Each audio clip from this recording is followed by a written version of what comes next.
Okay, now for the first time, we have comedy, stand-up comedy or sit-up comedy on Zoom. It's difficult to stand up, but yeah.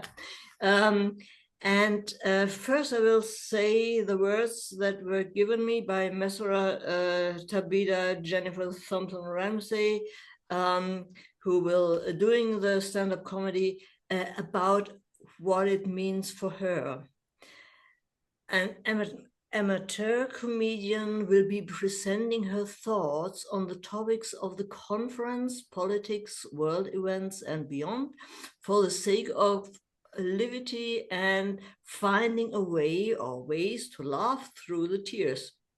Over the course of 30 or more minutes, the comedian Mezrah Tabitha Jennifer Thompson-Ramsey will be trying to play the court harlequin with the aim of putting her own spin on a variety of topics with the goal of entertaining listeners at least and spurring on provocative conversation at best. There will be a chit-chat and or Q&A time block following the comedy performance if people want it. Language used and topics discussed will not be purely child-friendly, as a warning. We have here no children, but there is no intention to be unnecessarily crass or offensive. The hope is to help those who attend and participate grow together as a community over shared pain and are grown together at the wordplay. Mezrah Tabitha Jennifer Thompson, her, is currently employed as a quality lab technician, but has numerous hobbies and interests in science fiction, philosophy, etc. She identifies as neurodivergent, aro-ace transgender woman who has been using the map of the Midwest in the US like a punch card, having lived in Ohio, West Virginia, Wisconsin, Indiana, and Illinois. She graduated from Concord University with a bachelor's degree in recombinant gene technology, majoring in biology, minoring chemistry, while attempting to also major in philosophy. She has been a fan of science, both fictitious and factual, philosophy, figuring out the human condition and state of the universe all her known life. She admits that goal, like herself, is a work in process. She tries to take part in various support groups to support others the way she feels she has been supported by the community, to pay it forward in what ways she can. She also admits her full name can be a mouthful and prefers it when people shorten it how they see it fit. So now the stage is yours. Speaking of mouthfuls, that was quite the intro. Thank you. Welcome to those sticking around. And especially those who still listen to Stevie Ingram's talk on the body sattvas. I'm not really qualified, or here to help people with physical health and beyond, because I've not seen a yoga pose I felt I could do without hurting myself. So I'm not even going to be doing stand-up, because to do stand-up comedy, it would just change the entire whole thing of the presentation here. Not just because I'm lazy and unfit too. But I do hope that you'll be careful in the next few minutes if you are allergic to these types of comedies: self-deprecating, dry or political, dirty, disgusting, dad jokes, dumb or absurdist, and dark. Side effects may include groans of pain, mostly psychological, loss of sleep, uncontrollable grinning and laughter, and the medical study is still out on this one, but there should be no death. It's my first time doing comedy, so I can't say I've ever killed before. But yes, as we just heard from the prompt, I do have a very long name. I like it when people shorten it, and that's fine with me as long as it's within the name. I have friends who call me Mezzy, or just Messy, Mezrah, Tabitha, Tabby, Jennifer, and more. And also TJ or just a mess. And tabs, like the 1,600 tabs I have open in Chrome right now. My computer, like myself, has plenty of issues.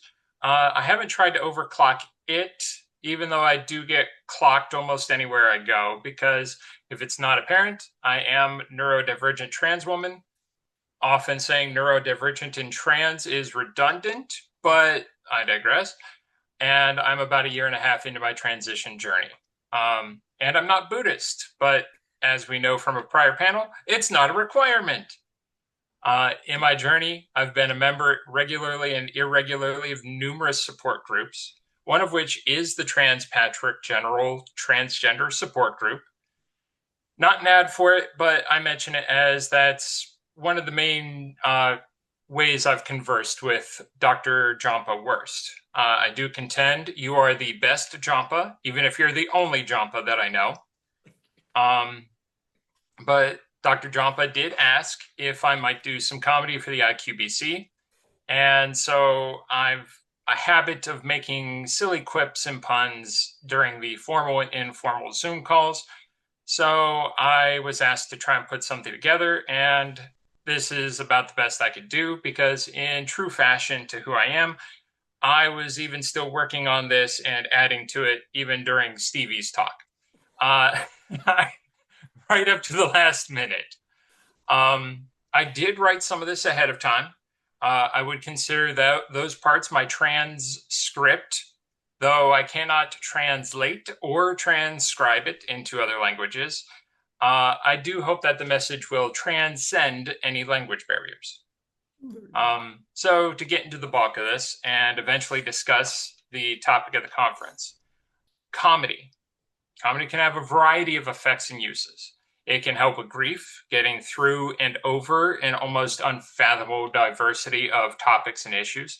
I personally use it as a coping mechanism. Like Stevie mentioned, trans people throughout history have been healers. Comedy can be used for healing too. I wouldn't consider myself much of a healer, but I'm still going through life. And so there might be opportunity in the future. Comedy can take the sting out of deeper discussions. It can also cheapen them. So I know there has to be a balance or a sattva to be struck, and I am no gymnast. If we were here for mental gymnastics, we should probably go to a Republican conference where Tylenol can cause autism, but guns somehow don't lead to mass shootings. I'm going to get some things wrong, possibly offend. I apologize ahead of time for that. But comedy is also meant to offend, mostly those in power, to put the fire to their feet and get them to do their job. Mm-hmm. To remind them that torches and pitchforks might be a riot around the corner, though I don't know of enough jokes to end the current government shutdown, which I had hoped would not still be going on with this conference, or when this conference happened. But here we are, or at least here I am in the States where the shit show goes on. Comedy is meant to be a bastion of free speech, especially when punching up, but it has not always been used for that. And I won't deny having laughed at jokes that were mean-spirited or even aimed at other marginalized groups. I'm only human. I will be trying to avoid that.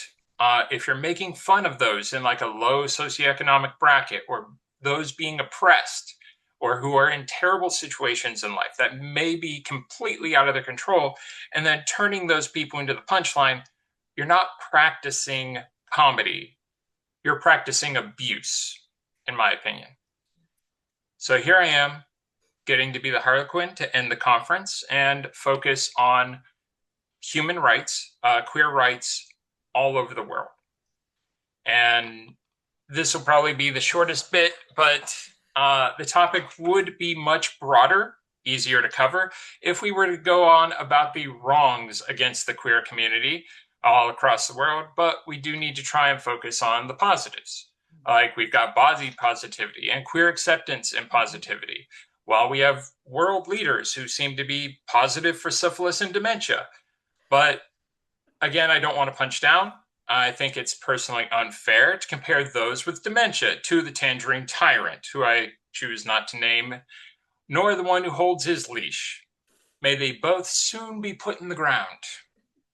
That's just my preference. But that they aren't the only political leaders or world leaders with terrible report cards on the topic of crimes against humanity. There's Xi Jinping on the Declaration of Human Rights. I wish Netanyahu would just be gone.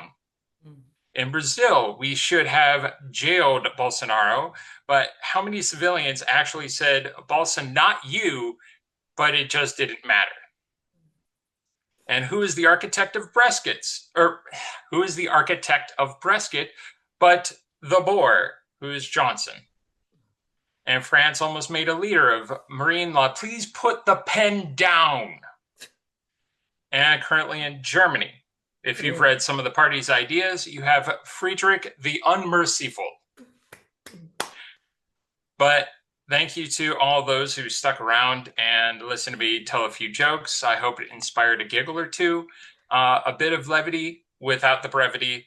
So I guess in lieu of a Q&A, given I'm better at riffing off the cuff, if we wanted to have any sort of conversation or discussion in the time remaining, feel free to speak up. And to all listening to the recording, well, maybe there will be opportunity in 2025 for November. Oh, yes. Yeah, in November, I will be hosting a Nerdy Mindful Connection. And in 2026, we have our next IQBC. Yeah. So there might be those opportunities. But for right now, I turn it over to the floor.